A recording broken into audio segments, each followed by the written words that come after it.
ആഗോളതലത്തിൽ അന്തരീക്ഷമർദ്ദത്തിലെ ഏറ്റക്കുറച്ചിലുകളാണ് കാറ്റുകൾ രൂപം കൊള്ളുന്നതിന് കാരണം. ഉച്ചമർദ്ദ മേഖലയിൽ നിന്നും ന്യൂനമർദ്ദ മേഖലയിലേക്കുള്ള വായുവിൻ്റെ തിരശ്ചീന ചലനമാണ് കാറ്റ്. കാറ്റിനെ കുറിച്ചുള്ള സയൻറ്റിഫിക് സ്റ്റഡി എന്താണ്? അനിമോളജി. അനിമോളജി എന്ന് പറയുന്നതാണ് കാറ്റിൻ്റെ സയൻറ്റിഫിക് സ്റ്റഡി. കോറിയോലിസ് ഇഫക്റ്റ് എന്ന് പറയുമ്പോൾ കാറ്റിൻ്റെ ചലനം എപ്പോഴും ഗുരുമർദ്ദ സ്ഥലത്തു നിന്നും ലഘുമർദ്ദ സ്ഥലത്തോട്ടായിരിക്കും. എന്നാൽ ഭൗമോപരിതലത്തിലുള്ള വസ്തുക്കൾ, സഞ്ചരിച്ചുകൊണ്ടിരിക്കുന്ന വസ്തുക്കൾക്ക് എപ്പോഴും ഡയറക്ഷൻ മാറിക്കൊണ്ടിരിക്കും. കോറിയോലിസ് പ്രഭാവം എന്ന പേരിൽ അറിയപ്പെടുന്ന ഈ പ്രതിഭാസം ഉണ്ടാവാൻ കാരണം ഭൂമി പടിഞ്ഞാറ് നിന്നും കിഴക്കോട്ട് റൊട്ടേറ്റ് ചെയ്യുന്നതുകൊണ്ടാണ്. മർദ്ദം അനുസരിച്ച് തിരശ്ചീനമായി ചലിക്കുന്ന വായു ചൂടായി സാന്ദ്രത കുറഞ്ഞത് മേൽപോട്ട് ചലിക്കും.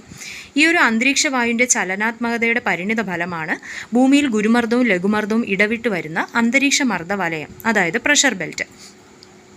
കോറിയോലിസ് ബലം എന്ന് പറയുമ്പോൾ ഭൂമിയുടെ ഭ്രമണഫലമായി ഭൗമോപരിതലത്തിൽ സഞ്ചരിച്ചു കൊണ്ടിരിക്കുന്ന വസ്തുക്കൾക്ക് ഉത്തരാർദ്ധഗോളത്തിൽ സഞ്ചാരദിശയുടെ വലത്തോട്ടും ദക്ഷിണാർദ്ധഗോളത്തിൽ സഞ്ചാരദിശയുടെ ഇടത്തോട്ടും ദിശാവ്യതിയാനം ഉണ്ടാകുന്നു. ഈ ദിശാവ്യതിയാനത്തിന് കാരണമാകുന്ന ബലമാണ് കോറിയോലിസ് ബലം. 1844 ഈ ബലത്തെക്കുറിച്ച് ആദ്യമായിട്ട് വിശദീകരിച്ച ഫ്രഞ്ച് സയൻറ്റിസ്റ്റാണ്. കോറിയോലിസിൻ്റെ പേരിൽ ഈ ബലം അറിയപ്പെടുന്നു. അപ്പോൾ ഫ്രഞ്ച് സയൻറ്റിസ്റ്റായ കോറിയോലിസിൻ്റെ പേരിലാണ് ഈ ഒരു ബലം അറിയപ്പെടുന്നത്. ധ്രുവങ്ങളിൽ നിന്ന് ഭൂമധ്യരേഖാ പ്രദേശത്തേക്ക് വരുന്തോറും കോറിയോലിസ് ബലം കുറയുന്നു. കോറിയോലിസ് ബലം കുറയുന്നു. അപ്പോൾ ഭൂമി ഈ റൊട്ടേറ്റിംഗ് ചെയ്യുന്നതിൻ്റെ ഫലമായിട്ട് ഭൗമോപരിതലത്തിൽ സഞ്ചരിച്ചു കൊണ്ടിരിക്കുന്ന വസ്തുക്കൾക്ക് ഉത്തരാർദ്ധഗോളത്തിൽ സഞ്ചാരദിശയുടെ വലത്തോട്ടായിരിക്കും, ദക്ഷിണാർദ്ധഗോളത്തിൽ സഞ്ചാരദിശയുടെ ഇടത്തോട്ടായിരിക്കും ദിശാവ്യതിയാനം ഉണ്ടാകുന്നത്.